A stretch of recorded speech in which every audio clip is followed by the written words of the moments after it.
Hi friends, 2024 മാർച്ചിലെ index റീബാലൻസിൻ്റെ ഭാഗമായിട്ട് Nifty 50 കയറിയ ഒരു കമ്പനിയെ കുറിച്ചാണ് നമ്മളിവിടെ സംസാരിക്കുന്നത്. അപ്പോൾ 6 മാസത്തെ free float market capitalization highest ആകുമ്പോഴാണ് ആ സ്റ്റോക്കിന് നിഫ്റ്റി 50 എൻട്രി ചെയ്യാനുള്ള എലിജിബിലിറ്റി ഉണ്ടാകുന്നത്. അപ്പോൾ അത്തരത്തിൽ എലിജിബിലിറ്റി നേടുകയും UPL എന്നുള്ള സ്റ്റോക്കിനെ ഇൻഡെക്സിൽ നിന്ന് ഒഴിവാക്കിയിട്ട് അവിടെ കയറി കൂടിയ സ്റ്റോക്കാണിത്. അപ്പോൾ ഈ സ്റ്റോക്കിനെ കുറിച്ചാണ് നമ്മൾ ഡീറ്റെയിൽ ആയിട്ട് ഇവിടെ സംസാരിക്കുന്നത്. R4iയിലേക്ക് എല്ലാവർക്കും ഒരിക്കൽ കൂടി സ്വാഗതം. 1979 തമിഴ്നാട്ടിലെ ഒരു ഉൾനാടൻ ഗ്രാമത്തിൽ ഒരു ചിട്ടി കമ്പനി തുടങ്ങി. അത് പിന്നീട് 1,50,000 കോടി നെറ്റ്വർത്തുള്ള വലിയൊരു കമ്പനിയായിട്ട് മാറിയ, ഒരു വലിയൊരു പ്രസ്ഥാനമായിട്ട് മാറിയ ഒരു ബിസിനസ് ഗ്രൂപ്പ്. അതിനെ സ്ഥാപിച്ചത് R ത്യാഗരാജനും അതുപോലെ AVS രാജയും അതുപോലെ T ജയറാമും ചേർന്നിട്ടുള്ള ഈ ത്രിമൂർത്തികളാണ് ഈ ഒരു ഗ്രൂപ്പിന് വിത്തുവാക്കിയത്. അപ്പോൾ ഇതിൽ ഈ R ത്യാഗരാജൻ എന്ന് പറയുന്ന ആൾ, അദ്ദേഹം 2013 ട്രേഡ് ആൻഡ് ഇൻഡസ്ട്രി വിഭാഗത്തിൽ ഇന്ത്യയിലെ 3rd ലാർജസ്റ്റ് സിവിലിയൻ അവാർഡായിട്ടുള്ള പത്മഭൂഷൺ നേടിയിട്ടുള്ള വ്യക്തിയാണ്. അപ്പോൾ 1979 തുടങ്ങിയ ആ ഒരു ചെറിയ ചിട്ടി കമ്പനി പിന്നീട് കമേഴ്ഷ്യൽ വെഹിക്കിൾ ഫിനാൻസ് തുടങ്ങി, കൺസ്യൂമർ എൻ്റർപ്രൈസസ് ഫൈനാൻസ്, അതുപോലെ retail stock broking, life insurance, ചിട്ടി ഫണ്ടുകൾ, അതുപോലെ ഇൻഷുറൻസ് ഡിസ്ട്രിബ്യൂഷൻസ്, മറ്റ് ഇൻവെസ്റ്റ്മെൻറ്റ് സ്വീകരിച്ചുകൊണ്ടുള്ള ബിസിനസ്, അങ്ങനെ ജനറൽ ഇൻഷുറൻസ് തുടങ്ങി ഫൈനാൻസ് സെഗ്മെൻറ്റിൽ വിവിധ മേഖലകളിൽ ഒരു കോൺഗ്ലോമറേറ്റ് ആയിട്ട് വളർന്നു വന്ന ഈ ഒരു ഗ്രൂപ്പ് ഇപ്പോൾ നമുക്കാണെങ്കിൽ 1,14,000 കോടി മാർക്കറ്റ് ക്യാപ്പുള്ള ഒരു നിഫ്റ്റി 50 കമ്പനിയാണ്. ശ്രീറാം ഫിനാൻസ് എന്ന് പറയുന്ന സ്റ്റോക്കിനെ കുറിച്ചാണ് നമ്മളിവിടെ സംസാരിക്കുന്നത്. അപ്പോൾ ഇന്ത്യയിലെ largest commercial vehicle finance company ആയിട്ടുള്ള ശ്രീറാം ട്രാൻസ്പോർട്ട് ഫിനാൻസ് കമ്പനിയും, അതുപോലെ ഇന്ത്യയിലെ ലാർജസ്റ്റ് 2 വീലർ ഫിനാൻസ് കമ്പനി ആയിട്ടുള്ള ശ്രീറാം സിറ്റി യൂണിയൻ ഫിനാൻസും, അതുപോലെ ശ്രീറാം ക്യാപിറ്റൽ എന്ന് പറയുന്ന ഹോൾഡിംഗ് കമ്പനി എല്ലാം ചേർന്നിട്ട് ഒരു മെഗാ മെർജറിലൂടെ ശ്രീറാം ഫിനാൻസ് എന്ന ഒരു കമ്പനിയായിട്ട് രൂപം കൊള്ളുകയായിരുന്നു. ഈ ശ്രീറാം ഫിനാൻസ് എന്നുള്ള പേര് ഈ സ്റ്റോക്കിന് വന്നത് 2022 ശേഷമാണ് എന്ന് നമ്മൾ മനസ്സിലാക്കുക. അപ്പോൾ ഈ ശ്രീറാം ഫിനാൻസിൻ്റെ ഒരു ബിസിനസ് പോർട്ട്ഫോളിയോ നമ്മൾ നോക്കിക്കഴിഞ്ഞാൽ അവിടെ കമേഴ്ഷ്യൽ വെഹിക്കിൾ ലോണുകളാണ് ഏറ്റവും പ്രധാനമായിട്ട് അവർ നൽകുന്നത്. അതിൽ commercial goods vehicle, passenger vehicle, അതുപോലെ ട്രാക്ടർ, അതുപോലെ കൃഷി ആ ഒരു മേഖലയിലുള്ള ഫാം എക്യുപ്മെൻറ്റ്സുമായിട്ട് ബന്ധപ്പെട്ട ഫിനാൻസ്, അതുപോലെ കൺസ്ട്രക്ഷൻ എക്യുപ്മെൻറ്റ് JCB പോലെയുള്ള അത്തരം കൺസ്ട്രക്ഷൻ എക്യുപ്മെൻറ്റുകൾക്കുള്ള ഫൈനാൻസ്, ഇതൊക്കെയാണ് ഇവരുടെ കമേഴ്ഷ്യൽ വെഹിക്കിൾ ലോണുകൾ പ്രധാനമായിട്ടുള്ളത്. പിന്നെ ബിസിനസ് ലോണുകൾ ഇവർ കൊടുക്കുന്നുണ്ട്. അത് മൊത്തത്തിൽ ഈ കമേഴ്ഷ്യൽ വെഹിക്കിൾ എക്കോ സിസ്റ്റത്തിൽ ബിസിനസ് ചെയ്യുന്ന വലിയ കമ്പനികൾക്കൊക്കെ ഇവർ ബിസിനസ് ലോണും പ്രൊവൈഡ് ചെയ്യുന്നുണ്ട്. കൂടാതെ ഇവർ ഫിക്സഡ് ഡെപ്പോസിറ്റ് സ്വീകരിക്കുന്നുണ്ട്. കൂടാതെ RD പോലെയുള്ള ഇത്തരം ഡെപ്പോസിറ്റ് സ്കീമുകളും ഇവർക്കുണ്ട്.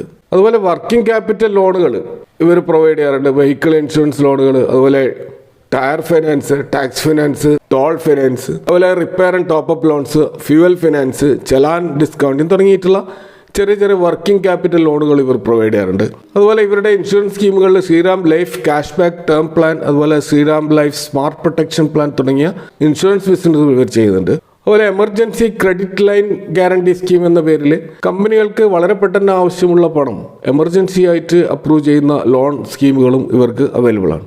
ഈ കമ്പനിയുടെ ആ ഒരു ഓഫീസ് പ്രസൻസ് നമ്മൾ നോക്കിക്കഴിഞ്ഞാൽ 3037 ബ്രാഞ്ചുകൾ ഇവർക്ക് ഇന്ത്യയിലുണ്ട്.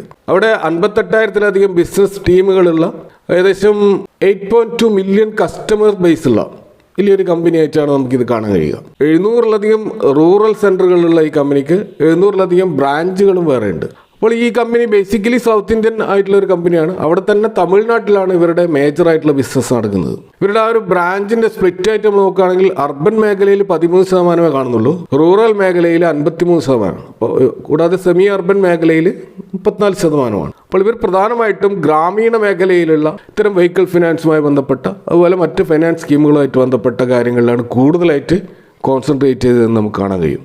അപ്പോൾ FY24 Q3 നമ്മൾ കാണുന്നത് ഇവരുടെ അസറ്റ് അണ്ടർ മാനേജ്മെൻറ്റ് ഏകദേശം 21,42,000 മില്യൺ റുപ്പീസ് ഉള്ള വലിയൊരു AUM ആണ് ഇവർക്കുള്ളത്.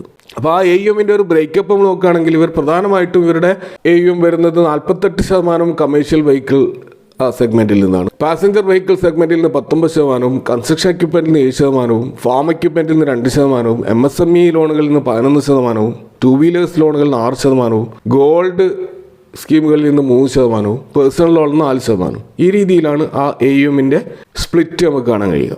ഇവർക്ക് അതുകൂടാതെ ശ്രീറാം ഹൗസിംഗ് ഫിനാൻസ് ലിമിറ്റഡ് എന്ന് പറയുന്ന ഒരു സബ്സിഡിയറിയും, അതുപോലെ ശ്രീറാം ഓട്ടോമോൾ ലിമിറ്റഡ് എന്ന് പറയുന്ന ഈ യൂസ്ഡ് വെഹിക്കിൾസിൻ്റെ ബിസിനസ് നടത്തുന്ന സാമിൽ എന്ന് പറയുന്ന അസോസിയേറ്റ് കമ്പനി ഇവർക്ക് ഉള്ളതായിട്ട് നമുക്ക് കാണാൻ കഴിയും. കമ്പനിയുടെ സെയിൽസ് റവന്യൂ വർദ്ധിച്ചുകൊണ്ടേയിരിക്കുന്നത് നമുക്ക് കാണാൻ കഴിയും. അതുപോലെ പ്രോഫിറ്റിലും ഇതേപോലെയുള്ള വർധനവ് നമുക്ക് കാണാൻ കഴിയും. കൺസിസ്റ്റൻ്റ് ആയിട്ട് വളരുന്ന ഒരു കമ്പനിയാണ് ഇതെന്ന് നമുക്ക് അതിൻ്റെ റിസൾട്ടുകളിൽ നിന്ന് മനസ്സിലാവും.